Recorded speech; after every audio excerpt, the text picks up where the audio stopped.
Assalamualaikum warahmatullahi wabarakatuh. Masih di suasana Idul Fitri dan hari ini saya berada di Pantai Balongan, Rembang, tepatnya di Kragan ini ya. Ini sudah deket sama Tuban. Ini bagian timur banget Rembang. Nah, di sana itu pantai yang bagus katanya. Maka dari itu saya penasaran seperti apa sih Pantai Balongan. Yuk, jalan ya. Sik maknya.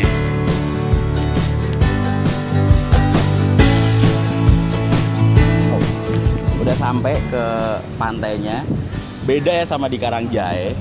Di sini tuh lebih gede anginnya dan kelihatan tuh ombaknya. Mungkin karena ini siang hari ya. Dan suasana pun di sini lebih adem dibanding sama yang ada di Karangjae tadi. Oke, kita akan melihat suasananya seperti apa. Karena masih Idul Fitri kelihatannya tetap ramai. Yuk.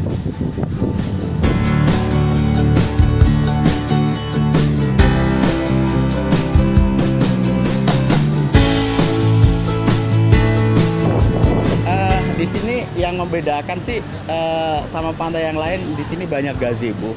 Kita lihat warung-warung ada gazebonya gitu.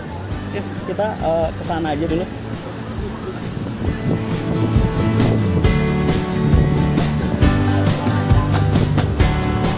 Halo.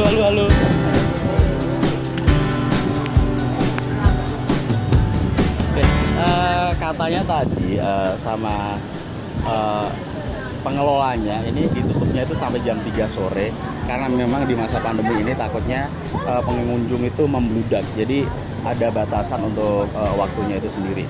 Tapi ini belum jam 3, masih ada beberapa jam lagi untuk kita bisa menikmati suasana Pantai Balongan. Ayo.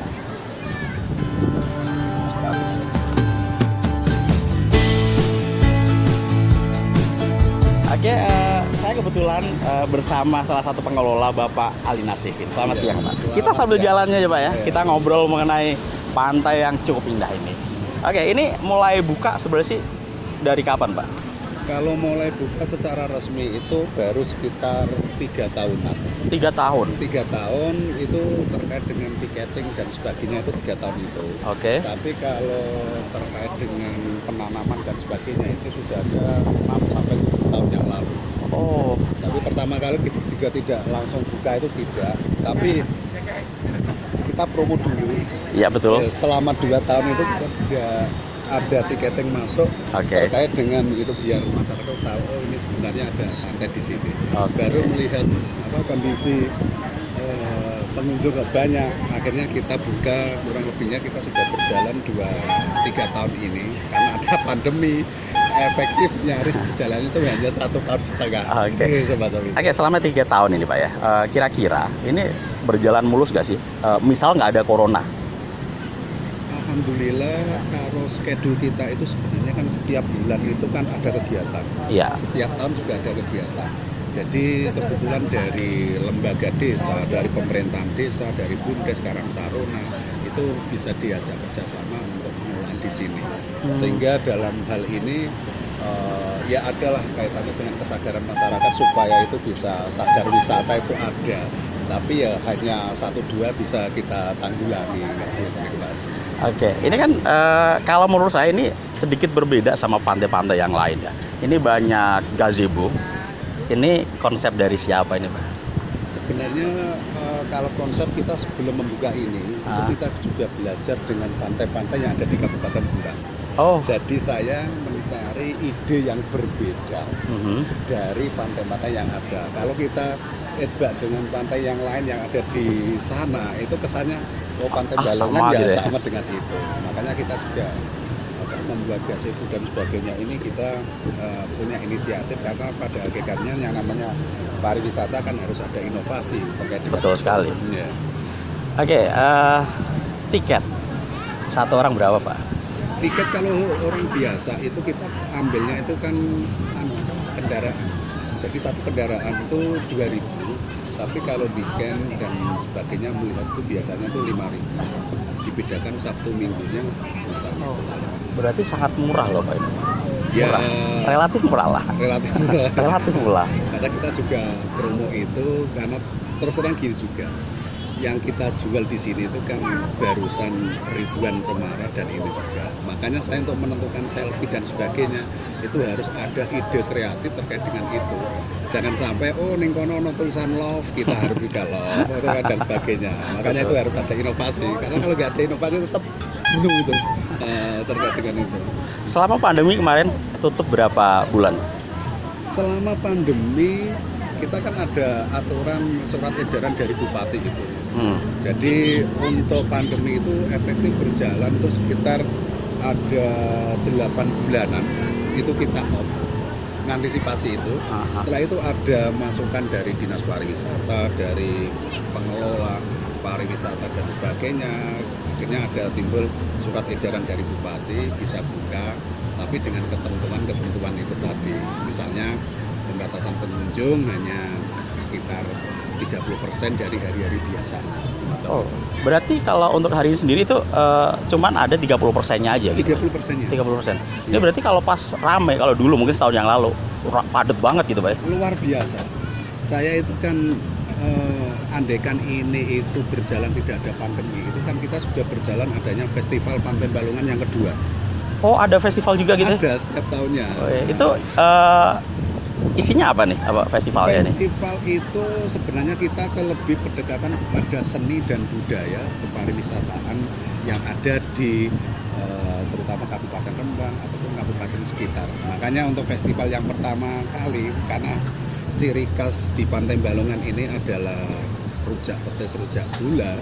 Akhirnya kita pada waktu itu festival itu kita mengadakan sekitar ada 2000 porsi rujak gratis untuk pengunjung.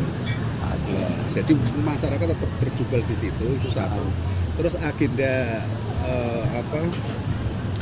kegiatan pada waktu festival itu dari dunia pendidikan, kita gandeng dengan TK PAUD, SMP, SMA yang ada di sini untuk kegiatan seperti anak-anak itu lomba lukis dan sebagainya. Terus kita kerjasama, karena kita itu juga kerjasama dengan Les Bumi NU, underground dari NU ini juga, terus kerjasama dengan teman-teman seniman. Oke. Ya, akhirnya kita mendatangkan teman-teman seniman. Kebetulan kita sudah ada semacam ada keluarga seniman itu, baik itu dari Bojonegoro, Blora, Rembang, atau bahkan kemarin yang datang dari sini itu dari Nganjuk, dari Surabaya. Dari Pati yang belum ada. Kelihatannya mungkin bisa juga ada karena itu waktu itu dari Tulungagung. Karena itu hiburannya kemarin itu saya ambilkan angklung Tulungagung. Terus wayang pesisiran, wayang santri dari Kabupaten Tuban. Terus kita mengambil tongklek yang ada di sini, terus seni Barongan Pantai Balongan kita tampilkan di situ. Jadi terutama pendekatan kepada seni, Mas. Karena saya punya keyakinan wes jenuh berkaitan dengan materi pendidikan yang lainnya, tapi seni itu akan memberikan keseimbangan. Betul sekali. Pola pikir kita. Oke, ini banyak sekali kan yang berjualan di sini, Pak. Ini dari penduduk sini sendiri atau memang dari pendatang gitu, Pak? Dari pengelola memang mempunyai kebijakan, orang yang menjual di sini adalah harus orang Balong Mulyo sini sendiri. Jadi pertama kali buka itu hanya sekitar ada 20 gazebo, tapi ternyata setelah kita welcome itu sekitar ada sekarang 75 gazebo, 75 warung maksudnya, itu yang menempati warga desa sini. Dan dibangun sendiri atau dibantu dari pengelola itu, Pak? Untuk sementara ini kapasitas dari bangunan yang semi permanen ini kita dibantu oleh pemerintahan desa. Tahun kemarin itu sebelum pandemi ada sekitar 15 warung semi permanen semuanya. Terus yang selanjutnya yang itu dibangun oleh anunya sendiri, pemilik warung ini, termasuk gazebo ini masih dibuat oleh pedagang tersendiri. Walaupun sebenarnya kita punya konsep gini, warung sepanjang ini ukurannya sekian, termasuk gazebo sebenarnya kan mau ada penertiban ini biar kesannya tidak kumuh. Ini kan walaupun ya adem, tapi kan dilihat secara estetika kan kurang begitu menarik. Betul. Iya. Jadi nek setpen yang dulu, karena kan kita membangun ini kan semuanya ada perencanaan konsep jelas itu. Pertama memang konsep awal itu kan jalan di sini. Karena di sini terkait dengan lahan parkir dan sebagainya ini kan masih agak minim di sini. Terus warung sepanjang ini kurang lebihnya ada yang ditempati ini kan ada 750